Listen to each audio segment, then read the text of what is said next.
என்ன பழி சொல்லிட்டு போங்க. சொல்றா நரிகடிச்ச தலையா. தமிழ் தொன்மையான மொழி என்று பலமுறை பதிவு செய்திருக்கிறார். அப்படியா? யாதும் ஊரே யாவரும் கேளீர் என்று சொன்னார். அப்படிங்களா? ரொம்ப சந்தோஷம். அதனால் மரியாதைக்குரிய பாரத பிரதமர் ஐநா வரைக்கும் தமிழை எடுத்து சென்றிருக்கிறார். நீ உருட்டுமா, உன் நல்ல மனசுக்கு நீ தான் ஜெயிப்ப. அதான் சொல்லிட்டார்ல, உருட்டு. தமிழின் தொன்மையை பழமையான மொழி என்று மரியாதைக்குரிய பாரத பிரதமர் பலமுறை சொல்லி இருக்கிறார். அதனால் பாரத பிரதமருக்கு தமிழின் தொன்மை நன்றாக தெரியும். கீழடியை வைத்து நீங்கள் கீழ்த்தரமான அரசியல் செய்ய வேண்டாம் என்று நான் கேட்டுக்கொள்கிறேன். தேவையில்லாம அதுக்கு ஏதோ வாய கொடுத்து மாட்டி விட்டுறாரா? ஏற்கனவே பட்ட காய ஆறல. அந்த தீர்ப்பு வருவதற்கு அந்த அறிக்கையில் சில மாற்றங்களை, சில சந்தேகங்களை எழுப்பினால் உடனே ஏதோ பாஜக தமிழுக்கு எதிரானது, தொன்மைக்கு எதிரானது என்ற ஒரு மாய தோற்றத்தை ஏற்படுத்தி கொண்டிருக்கிறார்கள். வெக்கமல்ல நீ வந்து உட்கார்ந்திருக்க. நான் சொல்கிறேன், தமிழின் தொன்மையை நமது பாரத பிரதமர் மாதிரி யாருமே சொன்னதில்லை.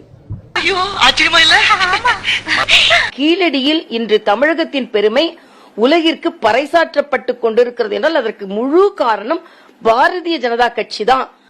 அது என்ன கொஞ்சம் கூட வெக்கப்படாம பேசிட்டேன். ஏனென்றால் இதற்காக முதலில் நிதி ஒதுக்கியதிலிருந்து நான் மாநில தலைவராக இருக்கும் பொழுது எவ்வளவு நிதி ஒதுக்கினார்கள், எப்படி அவர்கள் அகழ்வாராய்ச்சியை மேற்கொண்டார்கள், அந்த தொன்மையை நிரூபிப்பதற்கு அதற்கான வாய்ப்புகள் இருக்கும். எப்படி பாஜக அதை மறுக்கும்? ஆக எதை எடுத்தாலும் பாஜகவை மறுப்பதற்காக, பாஜக ஓரம் கட்டுவதற்காக இவர்கள் செய்யும் முயற்சிகள் இனிமேல் வெற்றி பெறாது. அட கிறுக்கா, புற மாசத்துல பிறந்தவனே, எதையும் முழுசா கேட்டு போங்கடா, ஏன்டா அவசரப்படுறீங்க? மரியாதைக்குரிய தமிழிசை சவுந்தரராஜன் அவர்கள் குறிப்பிட்டதை போல அகழாய்வில் அரசியல் செய்யக்கூடாது. ஆனால் அரசியல் செய்வது யார்? கீழடிக்கு நிதி கொடுத்தது பாஜக அரசு. சரி, அடுத்த ஆண்டே நிதியை நிறுத்தியது யார்? சார் புரியுற மாதிரி சொல்லுங்க சார். புரியலையா தம்பி? அதிகாரப்பூர்வமான அறிக்கை, கீழடியில் போதிய தடயங்கள் கிடைக்காததால் நாங்கள் கைவிட்டு விட்டு வெளியேறுகிறோம் என்ற தொல்லியல் துறையின் அதிகாரப்பூர்வமான அறிக்கை இருக்கு. அது உண்மையா? கீழடியில போதிய தடயம் கிடைக்கலையா? எதுக்கு நிறுத்தினீங்க? அப்படி நிதியை நிறுத்தியதுக்கு என்ன காரணம்? 2000 ஆண்டுகளுக்கு முந்தைய செழிப்புற்ற நகர நாகரிகம் என்பது கங்கை சமவெளியில் மட்டும்தான் இருந்தது என்பதுதான் ஏற்கனவே இருக்கிற அவருடைய கருதுகோள். அது அந்த நாகரிகம் என்பது வேதகால நாகரிகம் என்ற ஒரு இடத்துக்கு இட்டுக்கட்டி அதுதான் இந்தியாவினுடைய நாகரிகமாக அவர்கள் நிலைநிறுத்த நினைக்கிற பொழுது, அதே காலத்தில் அதே அளவு அதைவிட சிறப்பாக கூட செழிப்புற்ற ஒரு நாகரிகம் தென்னிந்தியாவிலே இருந்தது, வைகை கரையில இருந்தது என்பதை அனைத்து விதத்திலும் நிரூபிக்கிறது கீழடி. அது அறிவியல் பூர்வமான நிரூபணமாக இருந்தாலும் சரி, தொல்லியல் ரீதியான நிரூபணமாக இருந்தாலும் சரி, இலக்கிய ரீதியான நிரூபணமான இவ்வளவையும் நிரூபிக்கிற இந்த உண்மை அவர்களுக்கு ஏற்புடையதாக இல்லை. எனவே இந்த உண்மையை அவர்களால் விழுங்கவே, அவர்கள் சொல்லுகிற அரசியலுக்கு நேர் எதிரான கருத்தியல் அரசியல். அவர்கள் சொல்ல நினைக்கிற வரலாறு, இந்திய வரலாறு என்பது, இந்திய பண்பாடு என்பது வேதகால பண்பாடு தான் என்று அவர் சொல்லுகிற பொழுது, வேதங்கள் உருவாகாத காலத்திலேயே இவ்வளவு செழிப்புற்ற ஒரு பண்பாடு இந்த இருக்கு பார் என்று நாம் சொல்லுகிற பொழுது அவர்களுடைய அடிமையிலே கை வைக்கிற விஷயம். அவர்கள் கட்டமைக்க நினைக்கிற ஒரு கதைக்கு நேர் எதிரான இன்னொரு வரலாற்று உரையாடல், இன்னொரு வரலாற்று உண்மை இது. எனவே தான் இது அவர்களை எந்த வகையிலும் அவர்களை தொந்தரவு செய்து கொண்டேதான். கீழடி என்ற சொல்லே அவர்களை தொந்தரவு செய்கிற விஷயம். சும்மா சும்மா சும்மா அறிவியலுக்கு புறம்பான ஒரு அரசாங்கம் முற்றிலுமாக என்றால் இந்திய தொல்லியல் துறை என்று சொல்வதை விட அவர் வட இந்திய தொல்லியல் துறை என்று சொல்லலாம். அந்த துறை ஒத்துக்கொள்ளாது. ஏனென்று சொன்னால் அவருடைய தொல்லியல் ஆய்வுகளில் என்ன செய்கிறார்கள் என்று சொன்னால், இந்த ஜடாயு பறந்து போன பொழுது எந்த இடத்தில் அந்த ரெக்கையை வெட்டினார்கள், அந்த ரெக்கை எங்கே விழுந்தது, அது இன்னும் இருக்கிறதா என்று தொல்லியலில் ஆய்வு செய்கிறார்கள். அதே போல ராமன் கடலில் கட்டிய அந்த பாலம் எங்கே இருக்கிறது என்பதை தேடுகிறார்கள். சீதை எந்த இடத்தில் நடந்து போனால் என்பதை ஆராய்ச்சி பண்ணுகிறார்கள். தமிழ்நாடு தொல்லியல் துறை இதை கையில் எடுத்து இப்போ நடந்து முடிஞ்சிருக்கிறது 10வது அகழாராய்ச்சி.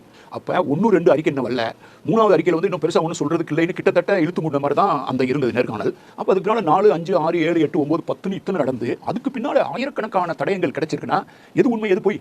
அவர்கள் சொல்லுகிற அந்த என்னென்ன சொல்றாங்க, மோர் அக்யூரேட், அப்புறம் காங்கிரீட் ஜஸ்டிஃபிகேஷன், இப்படியான வார்த்தைகள் எல்லாம் ஒரு சொல் விளையாட்டுகள். என்ன மோர் அக்யூரேட், என்ன மோர் ஜஸ்டிஃபிகேஷன், 1, 2, 3, 4ன்னு அதில் எழுதி கொடுக்கணும். வெறுமனே இந்த வார்த்தைகள் மட்டும்தான் இருக்கு. நோண்ட ஆரம்பிச்சுட்டானே.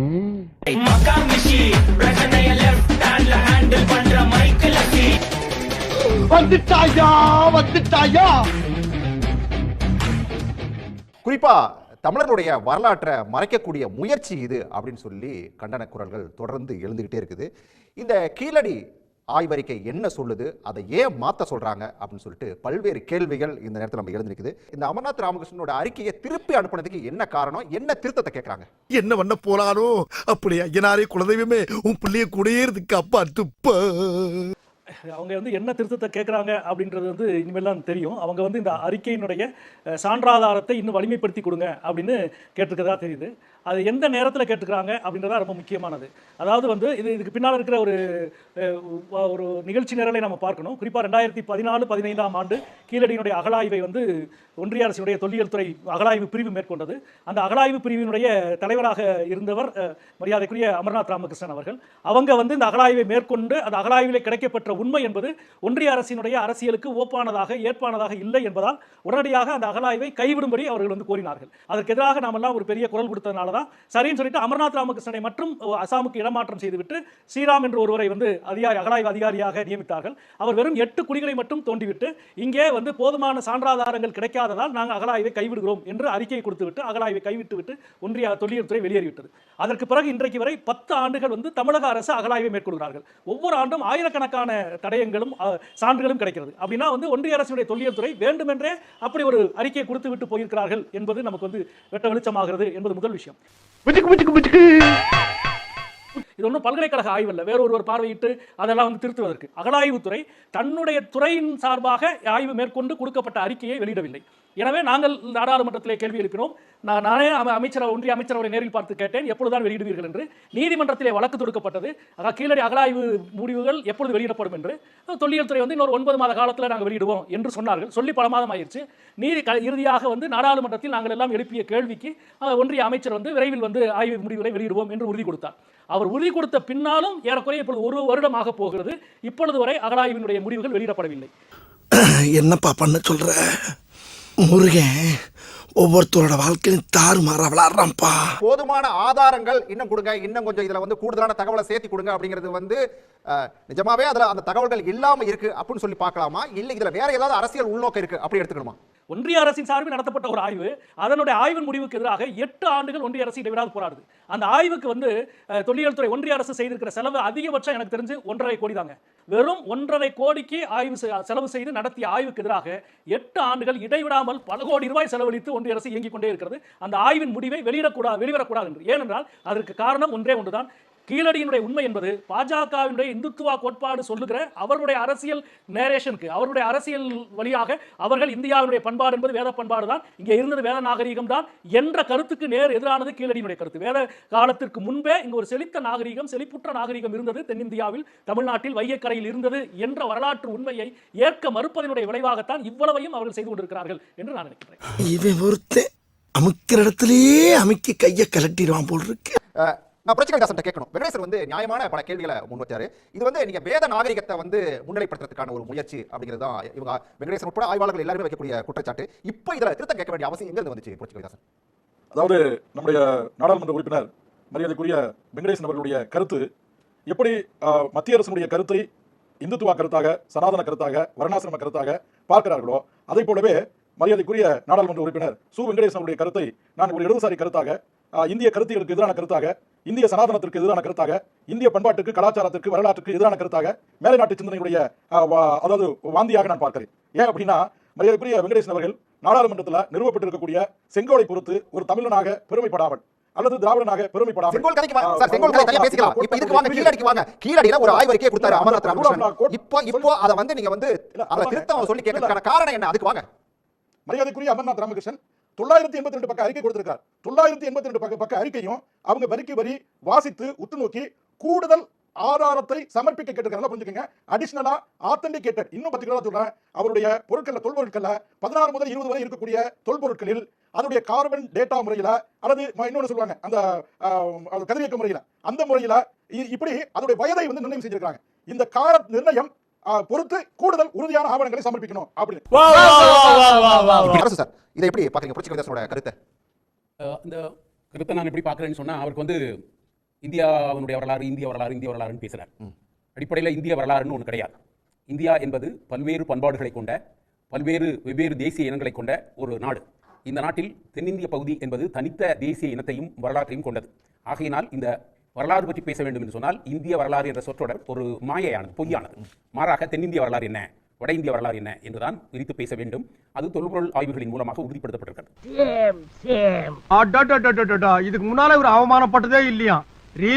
இப்பொழுது நம்முடைய அமர்நாத் ராமகிருஷ்ணன் அவர்கள் கொடுத்த அறிக்கையை ஜனவரி மாதம் 23 கொடுத்த அறிக்கையை ஏறக்குறைய ஒரு 2.5 ஆண்டுகளுக்கு மேலாக அவர்கள் படித்திருக்கிறார்கள், ரொம்ப தீவிரமாக படித்திருக்கிறார்கள். இப்பொழுது ஒரு நெருக்கடியை நம்முடைய நண்பர் வெங்கடேசன் சொன்னதைப் போல உருவானதின் அடிப்படையில் ஏதோ ஒரு திருப்பி கொடுக்கிற ஒரு வழக்கமான அரசியல் செயல்பாட்டில் தான் அவர்கள் செயல்பட்டிருக்கிறார்கள். லெவலுக்கு இல்லாட்டினா கூட எங்களுக்கு வெக்க வெள்ளரிக்கா சூடு சுரக்கான்னு நிறைய விளைஞ்சு போய் கிடக்கு. முதல்ல அதை புரிஞ்சுக்க. அவர்கள் சொல்லுகிற அந்த என்னன்னு சொல்றாங்க, மோர் அக்யூரேட், அப்புறம் காங்கிரீட் ஜஸ்டிஃபிகேஷன், இப்படியான வார்த்தைகள் எல்லாம் ஒரு சொல் விளையாட்டுகள். என்ன மோர் அக்யூரேட், என்ன மோர் ஜஸ்டிஃபிகேஷன், 1 2 3 4ன்னு அதில் எழுதி கொடுக்கணும். வெறுமனே இந்த வார்த்தைகள் மட்டும்தான் இருக்கு. ரொம்ப வாடுறானே. இந்த கீழடி அகழ்வாய்வு அப்படின்னு சொன்னா அது ஒரு தமிழ் சமூகத்தினுடைய ஒரு நகர பண்பாட்டை கொண்ட அகழ்வாய்வு என்று கண்டுபிடித்திருக்கிறாங்க. இந்த நகர பண்பாடு அப்படிங்கிறது அங்க இருக்கக்கூடிய அந்த செங்கல், அது பல்வேறு தரவுகள், இதை வைத்துக்கொண்டு இதுவரை இந்திய அகழ்வாய்வு முறையில் தென்னிந்திய பகுதியில் நகர பண்பாடுக்கான தரவுகள் மிக அதிகமாக கிடைக்கவில்லை என்ற ஒரு கோட்பாடு இருந்தது. இந்த அமர்நாத் ராமகிருஷ்ணனுடைய இந்த கீழடி ஆய்வு அந்த தென்னிந்தியாவில் மிகச்சிறந்த நகர நாகரிகம் இருந்தது என்பதை அது உறுதிப்படுத்துகிறது. ஓஹோ, எனக்கு நிறைய வேலை இருக்குன்னு தெரிஞ்சுக்கிட்டு வலுக்கட்டாயமா உங்களுக்கு நம்முடைய சிந்து சமவெளியில் மொஹஞ்சதாரோ ஹரப்பா பின்புலத்தில் கிடைத்த அளவிற்கான ஒரு நகர நாகரிகத்தை கொண்ட பகுதியாக தென்னிந்திய பகுதி, வைகை பகுதி, மதுரையை சார்ந்திருக்கக்கூடிய பகுதி, நம்முடைய செவ்விலக்கியங்கள் என்று சொல்லக்கூடிய தமிழ் இலக்கியங்களில் பேசக்கூடிய செய்திகளை அடிப்படையாக கொண்ட ஒரு மிகப்பெரிய உண்மையை அந்த அமர்நாத்தினுடைய அந்த ஆய்வு உறுதிப்படுத்தியிருக்கிறது. இதை இந்திய தொல்லியல் துறையினர் ஏற்றுக்கொள்வதற்கு தயாராக இல்லை. ஐயோ, எந்த ட்ரெண்ட்ல பேசினாலும் எந்த ரூட்ல போனாலும் விடவே மாட்டேங்கிறானே, நான் என்ன பண்ண? உங்களுடைய அகழ்வாய்வுகள் எல்லாம் வெறுமனே இந்த தொல் பழங்காலம் குறித்த, அதாவது இந்த முதுமக்கள் தாழி அல்லது இப்படியான தன்மைகளை கொண்டதுதானே ஒழிய ஒரு பெரிய வளர்ச்சி அடைந்த செட்டில்மெண்ட் என்று சொல்லக்கூடிய ஒரு நகர நாகரிகம் உங்கள் பகுதியில் இல்லை என்று இதுவரை பேசிக் கொண்டிருந்ததை கீழடி தலகுப்பார மாற்றுகிறது. இதே விஷயங்கள் ஆதிச்சநல்லூரிலும் கிடைத்தது. அந்த ஆதிச்சநல்லூரில் கிடைத்து அகழ்வாய்வு செய்த அந்த சத்தியமூர்த்தியினுடைய அறிக்கையை எவ்வளவு ஆண்டுகளாச்சு, 2005 அதை செஞ்சாங்க. இன்னைக்கு 20 ஆண்டுகளுக்கு மேல் ஆகிவிட்டது. அந்த அறிக்கையையும் இந்த இந்திய தொல்லியல் துறை இதுவரை வெளியிடவில்லை. ஏன் வெளியிடவில்லை?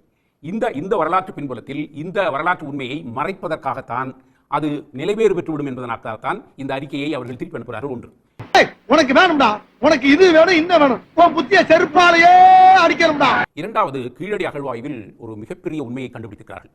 என்னவென்று சொன்னால் அதில் கிடைத்திருக்கக்கூடிய 20,000 தரவுகள் என்று சொல்கிறார்கள். அதில் அமர்நாத் காலங்களில் ஒரு 5000க்கும் மேற்பட்ட தரவுகளை வைத்து முறையான தொல்லியல் ஆய்வுகள், இவர்கள் சொல்கிற இந்த கார்பன் டேட்டிங், இந்த விஷயங்களில் எல்லாவற்றையும் வைத்து செய்கிற பொழுது ஒரு உண்மையை கண்டுபிடித்தார்கள். அந்த உண்மை என்னவென்று சொன்னால், இந்த தென்னிந்திய செவ்வியல் மரபு சார்ந்த மரபு என்பது இயற்கை வழிபாட்டை முதன்மைப்படுத்திய மரபு. இந்த மரபில் கடவுள் என்று புராண பின்புலத்தில் வடநாட்டில் பேசப்படுகிற செய்திகள் இல்லாத மரபு. இங்கு புராணிய மரபு சார்ந்த சடங்குகள் என்பவை இல்லை. இதில் கிடைத்த அகழ்வாய்வில் ஒரே ஒரு தரவு கூட இவர்கள் பேசுகிற இந்த கடவுள், இவர்கள் பேசுகிற வேதகால மரபு, இவர்கள் பேசுகிற ராமாயணம், மகாபாரதம், இவற்றில் பேசுகிற செய்திகள், இப்படியான எந்த தரவுகளும் இல்லாத ஒரு தனித்த தென்னிந்திய, அதாவது நம்முடைய சங்க இலக்கியங்கள் என்று சொல்லக்கூடிய செவ்விலக்கிய மரபுகளிலே பேசப்படுகிற இயற்கையை வழிபடுகிற ஒரு மரபுசான் தென்னிந்திய வாழ்க்கை மரபு என்பதை கீழடி நமக்கு சொல்கிறது. இதை இந்த வட இந்திய தொல்லியல் துறை, இந்திய தொல்லியல் துறை என்று சொல்வதை விட அவர் வட இந்திய தொல்லியல் துறை என்று சொல்லலாம், அந்த துறை ஒத்துக்கொள்ளாது. ஏனென்று சொன்னால் அவருடைய தொல்லியல் ஆய்வுகளில் என்ன செய்கிறார்கள் என்று சொன்னால், இந்த ஜடாயு பறந்து போன பொழுது எந்த இடத்தில் அந்த ரெக்கையை வெட்டினார்கள், அந்த ரெக்கை எங்கே விழுந்தது, அது இன்னும் இருக்கிறதா என்று தொல்லியலில் ஆய்வு செய்கிறார்கள். அதே போல ராமன் கடலில் கட்டிய அந்த பாலம் எங்கே இருக்கிறது என்பதை தேடுகிறார்கள். சீதை எந்த இடத்தில் நடந்து போனால் என்பதை ஆராய்ச்சி பண்ணுகிறார்கள். வட இந்திய தொல்லியல் துறை முழுக்க முழுக்க முழுக்க ஒரு புராணிய, எந்த அறிவியல் பூர்வமான மரபுகள் இல்லாமல் ஆய்வு செய்து கொண்டிருப்பதற்கு நேர் எதிரான மரபை கொண்டது தென்னிந்திய தமிழக தொல்லியல் துறை. மனித வாழ்க்கையினுடைய பல்வேறு அந்த பரிணாம வளர்ச்சி கட்டங்களை அடிப்படையாக கொண்டது. இதையும் இந்திய தொல்லியல் துறை ஏற்றுக்கொள்ள தயாராக இல்லை. நீ எதையும் வாயால சொல்ல வேண்டாம். இது கூட தெரியாத முட்டாள் இல்லடா நாடு. எனக்கும் தெரியும்டா. ஏற்கனவே கொடுமடலையும் குறுந்தலையும் திரு ராஜன் அவர்கள் செய்த அந்த அகழ்வாய்வுகளுடைய ஆதாரங்கள் அதை உடைச்சிருச்சு. ஆதிச்சநல்லூர்ல செய்த ஆதாரங்களை அவங்க வெளியிடாம வச்சிருந்தாங்க. அதுல பாத்தீங்கன்னா கிமு 1000க்கு போச்சு. அந்த இதையும் வந்து அவங்க வெளியிடாம அதே மாதிரி முடக்கினார்கள். அதுக்கு பிறகு கீழடியில் செய்த இந்த ஆய்வுகள் வந்து இன்னும் தெளிவாக அங்க இருக்கிற அந்த காலம், அந்த எழுத்தின் காலத்தை வந்து 6ஆம் நூற்றாண்டு கொண்டு போகுது. அது மட்டுமல்ல அந்த நகர நாகரிகம் இங்கே இருந்தது என்பதையும் இன்றைக்கு ஆதாரபூர்வமாக மெய்ப்பிக்கிறது. இதெல்லாம் வைத்து பார்க்கும்போது தமிழர்களுடைய இந்த ஆதாரபூர்வமான வரலாறு என்பது இன்னைக்கு இந்தியா என்று சொல்லப்படுகிற இந்த நாட்டில் வேறு எந்த பகுதியில் வாழ்கிற மக்களுடைய பண்பாட்டை விடவும் தொன்மை வாய்ந்ததாக இது மாறுது. இன்னைக்கு வந்து ஒன்றிய அரசு இப்போ இது மட்டுமல்ல, சிந்து சமவெளி நாகரிகத்தை பத்தி பேசும்போது கூட அங்கே சிந்து சரஸ்வதி நாகரிகம் என்று ஒன்றிய நிதியமைச்சர் தொடர்பான ஆய்வுக்காக ஒதுக்கும் போது நிதிநிலை அறிக்கை படிக்கும் போது நிதியமைச்சர் என்ன சொன்னார், சிந்து சரஸ்வதி நாகரிகம் என்று அந்த நிதிநிலை அறிக்கையை படித்தார். இது மாதிரியான ஒரு தொடர்ச்சியான கற்பிதங்களை அவர்கள் உருவாக்கி கொண்டே இருக்கிறார்கள். சரஸ்வதி நாகரிகம் அதுபோல இப்போ வந்து பாத்தீங்கன்னா இந்த ஆண்டு ஆரம்பத்திலேயே அகத்தியரை வச்சுக்கிட்டு இங்க வந்து அகத்தியர் தான் தமிழை வந்து சொல்லி கொடுத்தார். அங்கிருந்து வடைத்தேவலர் வந்தார், அவர் சிவரால் அனுப்பப்பட்டார், சிவபெருமான் அனுப்பப்பட்டார் என்ற ஒரு கட்டுக்கதையை திரும்பவும் வந்து தமிழ் இப்ப தமிழுடைய தொன்மையை இவர்களால் வந்து மறுக்க முடியாது என்ற நிலைமை இருக்கும்போது அதுக்கும் தமிழை சொல்லிக் கொடுத்தது, தமிழுக்கு இலக்கணம் வந்து அகத்தியர் இருக்கிறவர். அவர் இங்கிருந்து வட இந்தியாவில் தான் அனுப்பப்பட்டார். பூமி வந்து தலைவர பொருளை பார்த்தது, கொடைச்சாயை பார்த்தது, அதை சமப்படுத்துவதற்காக அவர் வந்து இங்கே வந்தார், புதிய முறையில் போயிருந்தார். அவர் தான் வந்து தொல்காப்பியத்துக்கு முன்பே வந்து இலக்கணத்தை உருவாக்கியவர் என்று பல கட்டுக்கதைகள் அது தொடர்பான தொடர்ச்சியான கட்டுரைகளை இங்க வந்து தமிழ் நாளேடுகளிலேயே பப்ளிஷ் பண்ணாங்க. No problem. அவங்க என்ன சொல்றாங்க, சில பகுதியான தரவுகள் அரசியல் சூழலை விட அறிவியல் தரத்திற்கு ஏற்ப இல்லை எனவும் கூறப்படுகிறது. ஒண்ணு, ஆதாரபூர்வம் மற்றும் கோட்பாடு விளக்கம் குறைவா இருக்கிறது. 2 அகழாய்வில் கண்டுபிடிக்கப்பட்ட பொருட்களின் கால கணிப்புகள், பின்புற விளக்கங்கள் போன்றவை மேம்பாடு செய்யப்பட வேண்டும் என்பதே ASI இன் கோரிக்கை. அறிக்கையின் வடிவமைப்பு மற்றும் துல்லியம் ஒரு அரசாங்க ஆவணமாக வெளியிடப்படும் வகையில் அறிவியல் தரவுகள் தெளிவாகவும் சரியான வடிவமைப்புடன் இருக்க வேண்டும் என்பது அவசியம். ASI இத்தகைய சீர்மிகு அறிக்கைகள் சர்வதேச அளவில் மதிப்பிடப்படும் என்பதால் அதன் தரத்தில் மாற்றம் தேவைப்படுகிறது என தெரிவிக்கப்பட்டுள்ளது. இவ்வளவுதான் அவங்க கோட் பண்ணியிருக்கிறது. சர்வதேச அளவில் அதை அக்செப்ட் பண்ணக்கூடிய அளவுக்கு அதுல கிளாரிட்டி இருக்கணும். அதனால எதையும் அவங்க கோஷன் பண்ணல, அதை பண்ணி கொடுத்தாங்க தருவாங்க. இப்ப நம்ம குமார் சார் வந்து அந்த தரம் சரியில்லை, அறிவியல் பூர்வமா இல்ல, ஆதாரங்கள் குறைவு சார். நீங்க அப்படி இந்த சொல்லு ஒன்னொன்னுக்கும் என்ன விளக்கம் கொடுத்துருக்கீங்க? இதெல்லாம் மேலோட்டமா நீங்க வந்து ஒரு அரசு அதிகாரி ஒரு பிடிக்காத ஒரு விஷயத்தை பத்தி எழுதுறதா இருந்தால் குறி போடுவான்னு சொல்லுவாங்க, கொஸ்டின் மார்க் போடுவான்னு சொல்லுவாங்க. அந்த மாதிரி இதுல சயின்டிபிக் இல்ல போதிய அவதாரம் இல்ல கான்கிரீட்னஸ் இல்ல, மோர் அக்யூரசி இல்ல இப்படின்னு சொல்றப்போ நீங்க மோர் அக்யூரசி இல்ல வாட் 1 2 3 4 என்ற தெளிவான விவரங்களை எதுவும் கொடுக்கல. சார் குமார் சொன்ன விளக்கத்தை எப்படி எடுத்துக்கிறீங்க? ரெண்டாவது போர்ச்சுகல் நாங்க இன்னொரு விஷயத்தை கூட சொன்னாரு, நாங்க வந்து அந்த விளக்க தூண்டி விடுறோம் அப்படின்னு சொல்லி சொன்னாரு. விளக்கை தூண்டி விடல, ஒட்டுமொத்தமா ஒன்னு எரிக்கிறதுக்கான ஒரு விஷயத்தை பண்றாங்க. விளக்க தூண்டுறது வெடிச்சதுக்கு, தூண்டி விடுறது ஒட்டுமொத்தமா எரிச்சு அடிச்சிருந்ததுக்கு தமிழ்நாடு ஒன்றிய அரசோடு அதனுடைய நிகழ்காலத்துக்காகவும் போராட வேண்டியிருக்கிறது, கடந்த காலத்துக்காகவும் போராட வேண்டியிருக்கிறது, எதிர்காலத்துக்காகவும் போராட வேண்டியிருக்கிறது. உலகத்திலேயே அத்தனை அறிவியலுக்கு புறம்பான ஒரு அரசாங்கம், அறிவியலுக்கு புறம்பான ஒரு அரசாங்கம் இந்த வீடியோ உங்களுக்கு பிடிச்சிருந்தா கண்டிப்பா லைக் பண்ண மறக்காதீங்க. அப்படியே உங்க நண்பர்களுக்கும் ஷேர் பண்ணுங்க. நீங்க பண்ற ஒவ்வொரு லைக்கும் தான் இந்த வீடியோவை மற்ற நண்பர்களுக்கும் கொண்டு போய் சேர்க்கும். மறக்காம சப்ஸ்கிரைப் பண்ணுங்க. உங்க கருத்துக்களையும் கமெண்ட் பாக்ஸ்ல பதிவு பண்ணுங்க.